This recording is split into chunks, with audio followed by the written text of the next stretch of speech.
All children start out naturally curious and love to learn.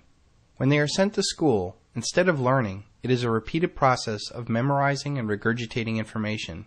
The better you are at regurgitating this information, the better you will do in the school system. The real education is obeying authority.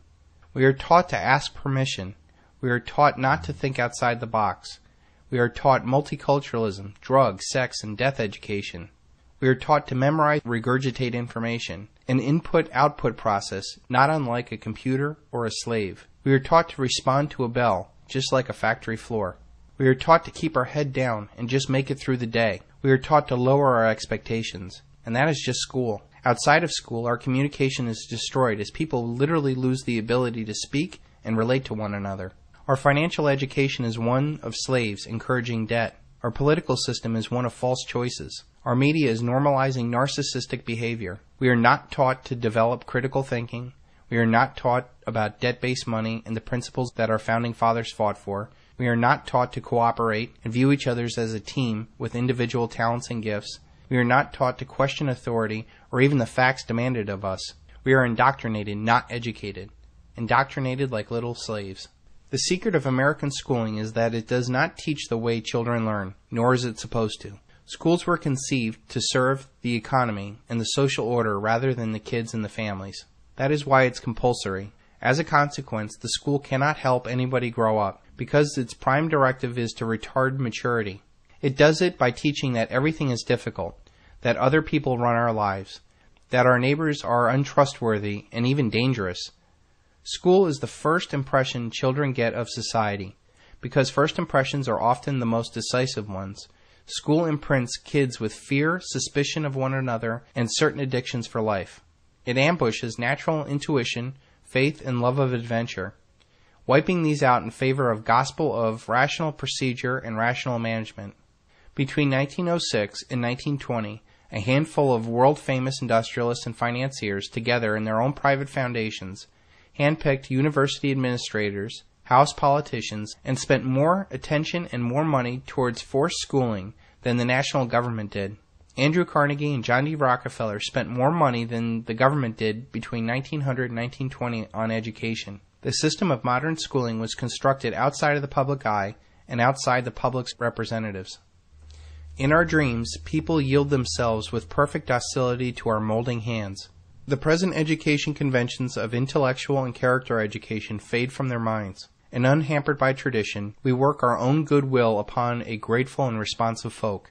We shall not try to make these people, or any of their children, into philosophers or men of science. We have not to raise up them as authors, educators, poets, or men of letters. We shall not search for great artists, painters, musicians, nor lawyers, doctors, preachers, politicians, statesmen, all of whom we have ample supply of. The task is simple. We will organize the children and teach them in a perfect way the things their fathers and mothers are doing in an imperfect way. John D. Rockefeller. The aim of public education is not to fill the young of the species with knowledge and awaken their intelligence. Nothing could be further from the truth. The aim is simply to reduce as many individuals as possible to the same safe level, to breed and train standardized citizenry, to put down dissidence and originality. That is the aim of the United States. H. L. Mencken. This lowest common denominator citizen is most useful in a corporate, military, or a welfare state. Corporations, governments, and militaries do not deal with dissent effectively, so it is in their best interest not to have participants that question anything. When I joined the Marine Corps, they didn't beat around the bush about this idea. In boot camp, they wanted instant and willing obedience to orders. Everywhere else in your life, you will learn the same lesson, only more subtly. And this is why military men are most sought for corporate jobs. Education should aim at destroying free will, so that after pupils left school, they shall be incapable throughout the rest of their lives of thinking and acting otherwise than their schoolmasters would have wished. Bertrand Russell.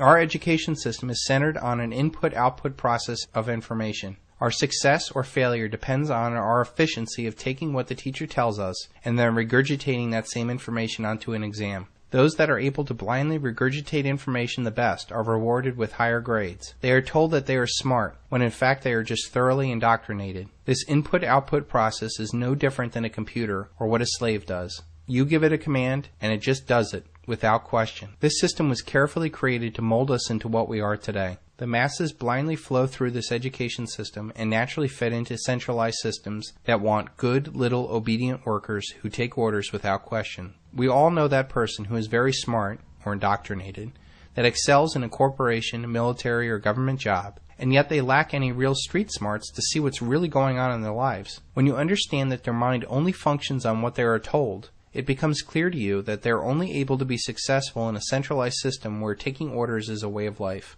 I think, therefore I am. It is a classical philosophical statement on human consciousness and existence. But what about the people who do not really think? Do they really exist? This input-output mindset is reinforced outside of school and the career world. Our society is all about what is popular. From early on in our lives, we are pressured into doing what's popular and not what's best for you.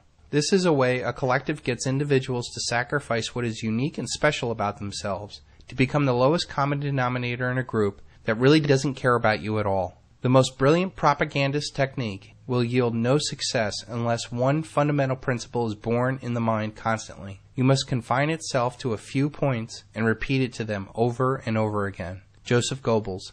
When you look at our news or political debate, it is driven by talking points where they are repeated with such accuracy it's scary. Talk show host Conan O'Brien may be about to push the envelope on late-night television. Conan O'Brien may be able to push the envelope on late-night television. Conan O'Brien may be about to push the envelope on late-night television. Conan O'Brien may be about to push the envelope on late-night television. Conan O'Brien may be about to push the envelope on his late-night television. Conan O'Brien may be about to push the envelope on late-night television. Conan O'Brien may be about to push the envelope on late-night television. Conan O'Brien may be about to push the envelope on late-night TV. Conan O'Brien may be about to push the envelope on late-night television. Conan O'Brien may be about to push the envelope on late-night television. Conan O'Brien may be about to push the envelope once again on late-night TV. Conan O'Brien may be about to push the envelope on late-night television. Conan O'Brien is looking to push the envelope on late-night television. Conan O'Brien may be about to push the envelope on late-night TV. Conan O'Brien may be about to push the envelope on late-night television. Conan O'Brien may be about to push the envelope on late-night television. Conan O'Brien may be about to push the envelope on late-night television. Conan O'Brien may be preparing to push the late-night envelope. Intellectual debate in this society somehow passes for those who can scream their talking points the loudest over the other. This is done purposely to get a confrontational, emotional reaction from the indoctrinated and to dissuade the logical and independent thinker from even entering the debate. Through this process, the collective is intellectually safe from any challenge to its power. Do your thoughts serve to free you, or simply to make you freely serve? These talking points are created by people who do think about how to control societies. They weave this input-output slave thought into an Hegelian dialectic that they control. They essentially have a society that bickers over issues that have no real importance on the real power of the world. They use hot-button, emotional issues like abortion or gays in the military to divide and conquer us, while they laugh all the way to the bank, march us off to the war, and destroy our Constitution.